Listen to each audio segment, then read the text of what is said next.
आज भी निक्की जैसे केस हो रहे हैं।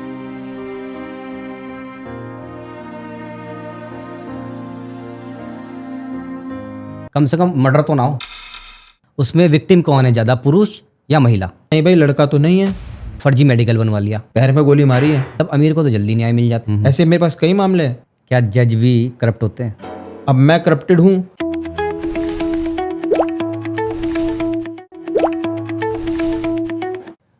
नमस्कार, मैं संदीप मीनान उत्तराखंड जनमंच के शो अधिवक्ता की राय में आप सभी का स्वागत करता हूं। तो आइए मुलाकात करते हैं उत्तराखंड के जाने माने अधिवक्ता शुभम द्विवेदी जी से। वकील साहब, आपका बहुत बहुत स्वागत है हमारे शो में। धन्यवाद सर, मेरा सबसे पहला सवाल आपसे यही है कि एडवोकेट, लॉयर और बैरिस्टर, ये तीन अलग अलग तरीके से हम पुकारते हैं, तो क्या ये अलग अलग हैं या ये एक ही हैं? ये तीनों एक अलग अलग है। देखिए, जो लॉयर है वो है जिसे कानून का ज्ञान है, जिसे लॉ की डिग्री ली है। और जो वकील है, अधिवक्ता है, वो है जिससे लॉ का डिग्री लिया है, वह उसने किसी भी राज्य में स्टेट बार काउंसिल में अपना रजिस्ट्रेशन कराया है। वहीं पर बैरिस्टर वो है जो लंदन से लॉ की डिग्री लेके आया है। अच्छा, जैसे हमारे गांधी जी। जैसे हमारे महात्मा गांधी जी। जी जी जी। अच्छा, अक्सर सुनने को ये मिलता है कि प्रैक्टिस कर रहे हैं, तो क्या ये प्रैक्टिस ही करते रहते हैं हमेशा, ऐसा क्यों कहते जी हैं? बिल्कुल। अधिवक्ता जो है आपको आए दिन कुछ नया सीखता है। कोई नया लेजिस्लेशन में बिल पास होता है, तब वो उसमें कुछ लूप होल्स होते हैं, उसे फाइंड आउट करके चैलेंज करता है। इसलिए वो आए दिन कुछ नया सीखता है, इसलिए वो प्रैक्टिस करता रहता है। जी जी। आजकल ये देखने को मिलता है न्यूज़ में कि पारिवारिक जो है मसले हैं वो बहुत आ रहे हैं, आपने भी सुना ही होगा। जी। तो इसमें अभी एक केस हुआ है नोएडा में, जी। निकी का दहेज को लेके। तो इस तरीके के जो केस सामने आ रहे हैं, इसका मुख्य कारण आपको क्या लगता है? मैट्रिमोनियल, देखो निक्की वाला मामला तो पूरा अलग है। वो तो एक तरह एक एसिड से उस लड़की को जलाया है। जी। 304B का मामला है वो तो। जी जी जी। उसमें तो उस लड़की की मृत्यु हो रखी है, जी। शादी के घर में हो रखी है, ससुराल में अपने, तो उसमें तो अभी कुछ नहीं कह सकते। पर आए दिन जो मैट्रिमोनियल डिस्प्यूट होता है, जो पारिवारिक मामले बढ़ रहे हैं, उसके पीछे जो मेरी निजी ज्ञान से मुख्यतः 3 रूप है उसके। जी। एक तो लड़कियों और लड़कों में दोनों में ईगो है आज के टाइम में। हाँ जी, हाँ जी। कोई भी रिश्ता आपका एक तरफा से नहीं चलता। दूसरा क्या है, कम्युनिकेशन गैप, दोनों लोगों में कम्युनिकेशन गैप है। तीसरा क्या है, फैमिली या बाहर वालों का इंटरफेयर होना। जी जी। हस्बैंड वाइफ के मैटर में अगर कोई बाहर वाला इंटरफेयर होगा, कोई दूसरे को मैनिपुलेट करेगा, तो कहीं ना कहीं वो मामला बढ़ेगा, वो बिगड़ेगा। नहीं, बात तो आपकी सही है कि मतलब ईगो क्लैश हो सकता है, कारण बहुत सारे हो सकते हैं ना। लेकिन ज़्यादातर यही देखा जाता है कि जो महिला होती है उसका पलड़ा हमेशा भारी रहता है और पुरुष की कभी सुनी नहीं जाती। बिल्कुल। अगर आप इतिहास उठा के देखेंगे तो कहीं ना कहीं महिलाओं पर पहले अत्याचार हुए हैं। जी जी जी। उस चीज़ को देखते हुए कानून बने हुए हैं। अब उसका अगर दुरुपयोग हो रहा है तो उसमें कहीं ना कहीं हमारी समाज की, पुरुष की, महिलाओं का, सबका भागीदार है। जी जी जी। अब मैं आपको अपने निजी ही एक मामले का एक वाक्य बताता हूँ जो थोड़ा हास्य भी है और थोड़ा सोचने विचारने लायक भी है। जी जी। मुजफ्फरनगर की महिला है और आपके रुड़की शहर हरिद्वार के ही फैमिली है, मेंबर है, हस्बैंड है। अब उनका मामला ये है कि मैं पूरा नाम नहीं खोलूंगा, ना ही कुछ बताऊंगा। जी जी। 1 तारीख को वो सुबह घर में आती है, घर में थोड़ा देर सास ससुर से बहस करती है, लड़ती है, चली जाती है। जी। मात्र 15 मिनट वो अपने ससुराल में रुकी है उस दिन। जी। उसके बाद वह अपना मुजफ्फरनगर, अपने जहाँ पे उसका ननिहाल है, वहाँ जाके मुकदमा दर्ज कराती है। अच्छा। फर्जी मेडिकल बनवाती हैं और उसके बाद वो पूरा मामला चलता है। अब इसमें देखो हास्य पता क्या है, जो घटना हुई है वो रुड़की की हुई है और उस घटना स्थल से, जो प्लेस ऑफ इंसिडेंट है, वहाँ से मात्र आपका 1 किलोमीटर भी नहीं, 500 मीटर दूरी पे थाना है। जी। वो लड़की वहाँ नहीं गई और जो उसने मेडिकल बनवाया है वो 307 का बनाया है, अटेम्प्ट टू मर्डर। अच्छा। मतलब अटेम्प्ट टू मर्डर आप अगर देखें तो आईपीसी में एक हीनियस क्राइम में अकाउंट होता है। हाँ जी, हाँ जी। ठीक है। अब उसमें मामला बनवाया है। अब उसकी पॉलिटिकल या मॉनेटरी सोर्स इतनी अच्छी है उस महिला की कि उसने जो है एक्यूज के पूरे चार्जशीट में, पूरे इन्वेस्टिगेशन में कहीं भी स्टेटमेंट रिकॉर्ड नहीं होने दिए हैं कि उनके स्टेटमेंट रिकॉर्ड हो रहे हैं। जो घटना स्थल है वहाँ की सीसीटीवी फुटेज है, लेकिन उन चीज़ों को भी नहीं लाया, तो कहीं ना कहीं इसका मिसयूज भी हो रहा है। नहीं, सीसीटीवी फुटेज तो ये है कि अपने एंड पे जैसे जो वो उनके भी वकील होंगे कोई, वो भी तो ले सकते हैं। बिल्कुल। अब देखिए, कानून में जो प्रक्रिया होती है उसमें स्टेजेस होते हैं। जी। पहला चार्ज फ्रेम होगा, फिर प्रोसिक्यूशन एविडेंस होंगे, फिर डिफेंडेंट एविडेंस होंगे, उसके बाद जाके कहीं होगा। अब इतने जो आपका इस प्रक्रिया में गुजरने में ना इतने में कहीं ना कहीं जो रियल विक्टिम या रियल एक्यूज है वो सफ़र करता है, कानून ऐसा नहीं है कि आज आप खड़े हुए आपने सारी बात खोल दी और उसका मामला चल गया। वो पूरा ट्रायल चलता है जो एक लंबा प्रोसीडिंग होता है। इसीलिए मैं कई बार कहता हूँ कि कन्विक्शन और उनसे ज़्यादा कई बार जो है ट्रायल सफ़र करता है। जी जी एक व्यक्ति को कोर्ट की आपकी हियरिंग अटेंड करने में अपना जो निजी काम है वो छोड़ना होना, उसको कई बार अपना मॉनेटरी जो आपका पैसा लग रहा है वो यूज़ करना, इन्वेस्ट करना, तो कहीं ना कहीं उसके लिए वो भी एक तरह ही सजा है। जी जी अब बाद में अगर वो आपका कन्विक्शन नहीं होता, वो एक्यूटल हो जाता है, डिस्चार्ज हो जाता है, तो उसका भी एक दिक्कत है।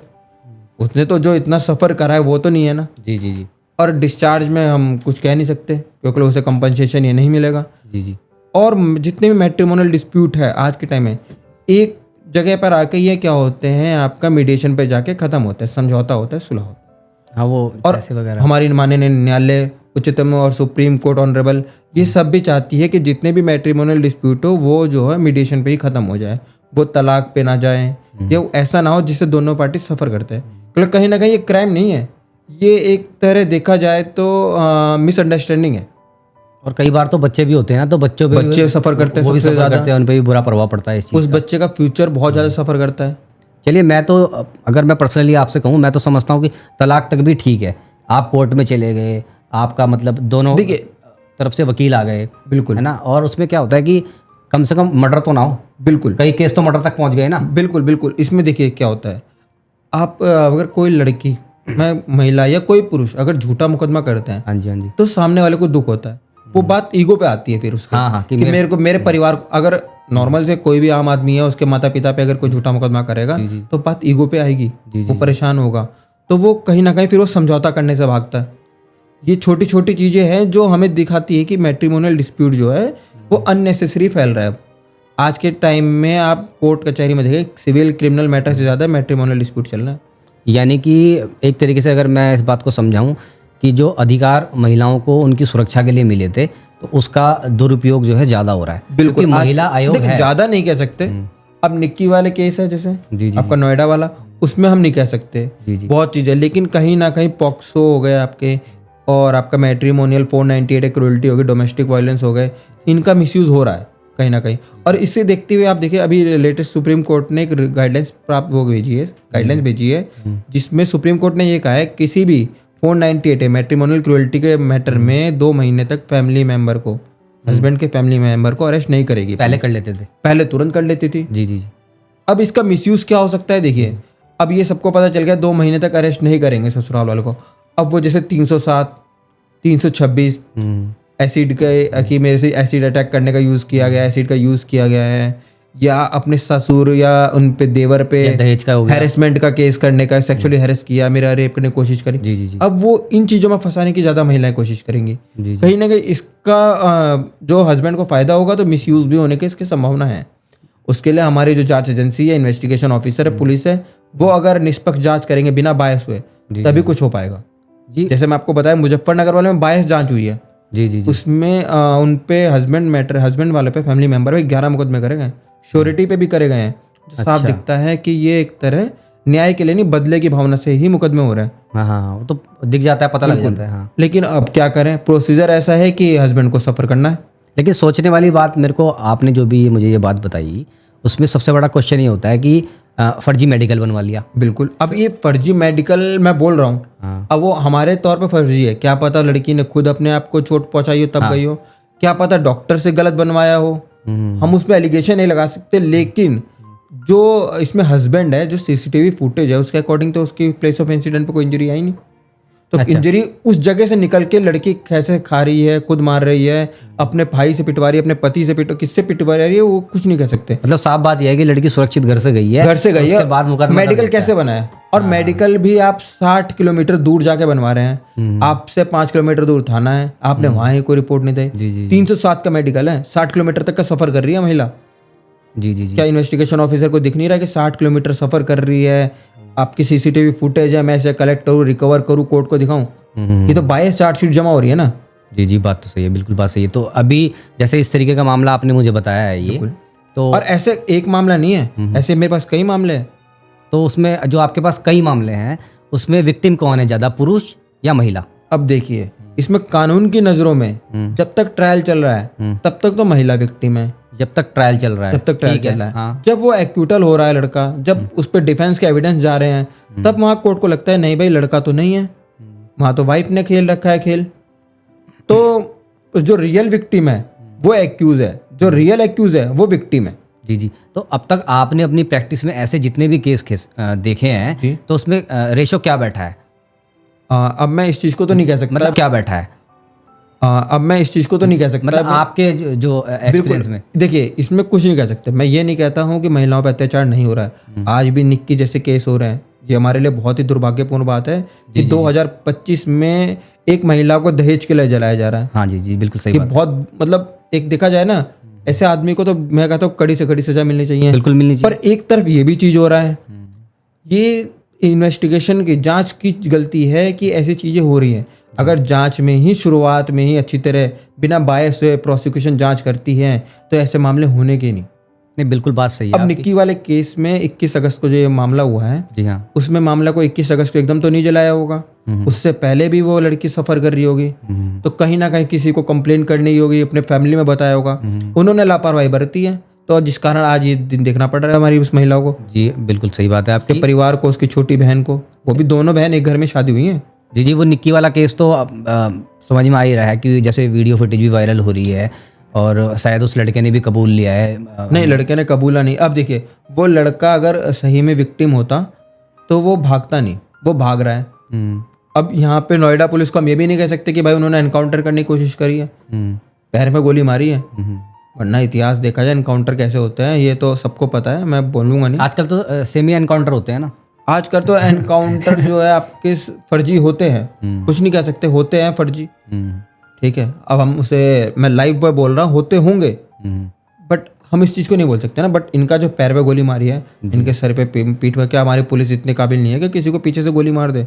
हाँ, कोई भाग रहा है तो पीछे से गोली मार सकती है, पर पैर पे मारा है तो कहीं ना कहीं लड़का भागने की कोशिश कर रहा है। हाँ जी, सही बात है, सही बात। और लड़की जल रखी है तो इसका मतलब ये भी है कि वो उस घर में ही जली है, किसी ना किसी का तो रोल है ना। जी जी, बिल्कुल सही बात कही आपने। तो वकील साहब, ये जो मामला आया निक्की वाला जी, इस मामले से पहले भी कई मामले आए हैं बिल्कुल, जिसमें लड़के विक्टिम थे। हाँ, और मैंने इससे पहले यही पूछा था आपसे कि रेशो क्या है, आपने जो अब तक प्रैक्टिस की है, आपके सामने जो केस आया है वो रेशो क्या है? देखिए मैं बताता हूँ, क्योंकि देखो मैं एक पुरुष हूँ और मुझे ये खलती है कहीं ना कहीं कमी कि भाई महिला आयोग है, पुरुष आयोग नहीं है, और महिलाएं कई आरोप लगा देती हैं पुरुष पे, इजीली लगा देती हैं, पुरुष को साबित करने में ही समय लग जाता है। बिल्कुल, देखिए महिला आयोग है, अच्छी बात है, महिला आयोग है। पुरुष आयोग होगा तो भी अच्छा है, नहीं होगा तो भी कोई दिक्कत नहीं। अगर महिला आयोग अपना काम अच्छी तरह करेगी जी, उससे पता चलेगा महिला कब विक्टिम है कब नहीं, तो पुरुष आयोग की जरूरत ही नहीं पड़ेगी। महिला आयोग ये थोड़ी ना कि सिर्फ सारी महिलाओं का ही वो अपना प्रोटेक्शन करेगी, वो तो जो रियल है उनको ही तो प्रोटेक्शन करेगी। अगर वो ये फाइंड आउट करे कौन रियल विक्टिम है, कौन अपना एक वीनियस है, फर्जी है, फॉल्स विक्टिम बन के शो हो रहा है, तो पुरुष आयोग की क्यों जरूरत है? जी जी, बात तो आपकी सही है बिल्कुल। ये जिस तरीके से ये मामले दिन प्रतिदिन सामने आते जा रहे हैं, तो पहले तो बड़े बुजुर्ग होते थे, समझा देते थे, लेकिन आजकल का जो यूथ है ना वो थोड़ा 5G यूथ है। तो इनको किस तरीके से समझाया जाए, क्या मतलब कोई गाइडलाइन इनको देनी चाहिए ऐसी, क्या किस तरीके से इनको समझाया इसके लिए ऑनरेबल सुप्रीम कोर्ट, कहने का मतलब मेरा ये है वकील साहब की शादी फिर आप कर रहे हैं किसी से, तो या तो आप लालच में कर रहे हैं, अब लड़के ने उसे दहेज में जला दिया, आप लालच में शादी कर रहे हैं, लड़की भी तो लालच में शादी करती है लड़के से, बाद में एलिमनी मांगती है। नहीं, इस चीज़ को नहीं कर सकते। देखिए हमारी ऑनरेबल सुप्रीम कोर्ट ने मेडिसिन सेंटर बनाए हैं जी, कि परिवार के जो भी विवाद होंगे उसे मध्यस्थता पे सुलझाया जा सकता है। जी जी जी। और रही बात एलिमनी की, देखिए अभी के टाइम में औरतों ने उसका मिसयूज़ कर रहे हैं, उसके लिए नहीं, लेकिन जब ये कानून बना है तब उस टाइम महिलाएं जो थी क्या थी, वो अपने हस्बैंड पे डिपेंड होती थी। पहले अपने पिता पे डिपेंड होती थी, जब वो पिता से अपने ससुराल जाती थी पिता का घर छोड़ के, तो वहाँ वो अपने हस्बैंड पे डिपेंड होती थी। तो कहीं ना कहीं उसके लिए वो है कि अगर उसे हस्बैंड भी छोड़ दे, पिता से भी वो घर छोड़ के आ गई है, तो अब उसकी देख रेख उसके कौन, एलिमनी उसके लिए एक तरह नीड है, उसकी नेसेसरी है वो चीज़। तो एलिमनी बंद होना वो अलग चीज़ है। अभी चाइना ने एलिमनी बंद कर दी है, परमानेंट एलिमनी। जी जी। बट आप ये देखिए ना, क्या सारी महिलाओं का एलिमनी बंद करके क्या सारी महिलाएं के लिए इक्वल रहेगा? नहीं, अगर आप मुझसे पूछेंगे तो अभी तो जनरेशन चेंज है ना, पहले की महिलाएं जो है ज़्यादा पढ़ती ही नहीं थी। बिल्कुल। और जैसे कि अभी आपने बोला कि महिलाएं पहले डिपेंड होती थी, तो अब तो महिलाएं पढ़ी लिखी हैं। और ऐसा मेरे पर्सनल मैंने देखा हुआ है एक ऐसा केस, कई केस देखे हुए हैं जिसमें महिलाएं भी गवर्नमेंट जॉब पे हैं, उसके बाद भी पति से पैसे मांग लेते हैं। देखिए तो ये कहाँ तक सही है? आपका BNS का सेक्शन 144, CRPC का सेक्शन 125, उसमें साफ कहा गया जो महिलाएं अनेबल टू मेंटेनेंस है, जो खुद का मेंटेनेंस नहीं कर सकती है, ठीक है। वो उनके लिए है। अच्छा, बिल्कुल। यानी कि अगर कोई गवर्नमेंट टीचर है और वो खुद को मेंटेन कर सकती है, जिस मेंटेनेंस से वो शुरू से होती हुई आई है, जी जी, तब उसको जरूरत नहीं है। तब मेरा तो मानना यह है कि सुप्रीम कोर्ट या honourable supreme court, high court वो इस चीज़ को रोके कि उनको मेंटेनेंस क्यों दिया जाए। ऐसा कोई फैसला आपके सामने आया है अभी? हाँ, सुना हो आपने, ऐसा कोई केस हुआ हो? अभी मेरी दिमाग में भी बिल्कुल एट द मोमेंट तो मुझे कोई याद नहीं आ रहा है, बट आए हैं, ऐसा नहीं है कि आए नहीं है। जी, अगर ऐसा हो जाए तो ये तो फिर सही है, क्योंकि देखो मेरे ही कुछ परिवार में ऐसा हुआ है पर्सनली, तभी मेरे एकदम दिमाग में आया, क्योंकि वो सरकारी हैं बिल्कुल। और वो भी सरकारी हैं, पुरुष भी, दोनों महिला, बिल्कुल। और उसके बाद भी उन्होंने केस लगा रखे हैं उनके ऊपर। तो ये तो फिर भी एक तरीके से पुरुष पे जुल्म ही हो रहा है। देखिए अभी मेरा मानना यह है, कानून का ज्ञान सबको होना चाहिए। हस्बैंड पे भी राइट है। जी जी, हस्बैंड भी आपका हिंदू लॉ के सेक्शन 25 में, आपका 24-25 में, महिला से अगर महिला आपको मेंटेन करती है, आप हस्बैंड जो है अनेबल टू मेंटेनेंस है, जी। तो वो मांग सकता है कि भाई मेरे को ये फाइल चलानी है, कोर्ट में केस डाल रहा हूँ मैं डाइवोर्स का, अच्छा, तो वो उससे भी पैसे मांग सकता है, अपनी वाइफ से? वाइफ से मांग सकता है।